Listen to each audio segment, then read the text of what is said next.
Souvenez-vous, il y a quelques semaines, on vous parlait de ce collectif anti-éolienne qui s'était créé à Halluin, près de la frontière belge, après l'installation en 2013 de 2 éoliennes à quelques centaines de mètres des habitations françaises. Le problème, c'est que si la loi française impose une distance de 500 mètres entre des maisons et des éoliennes, en Belgique, il n'y a que 250 mètres qui sont réglementaires. Et des deux côtés de la frontière, des collectifs se sont créés pour lutter contre ces éoliennes et leur pollution visuelle et auditive.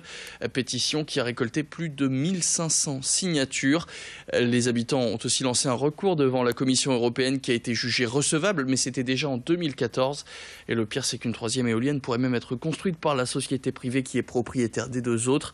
De retour en France, les soutiens continuent de se mobiliser. C'est le cas par exemple du maire d'Halluin qui soutient ce comité, comme il l'expliquait à Alexis Tessier. Lorsque je suis arrivé, elles étaient là. Il faut là-dessus dire la vérité. Nos moyens de lutter sont limités parce qu'elles sont implantées en Belgique et pas chez nous, et en plus par une société privée.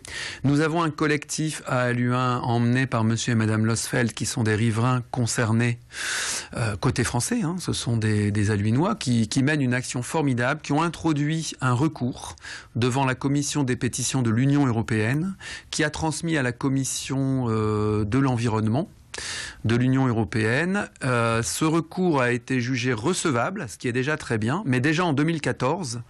Et depuis, nous attendons que la procédure avance. C'est très long.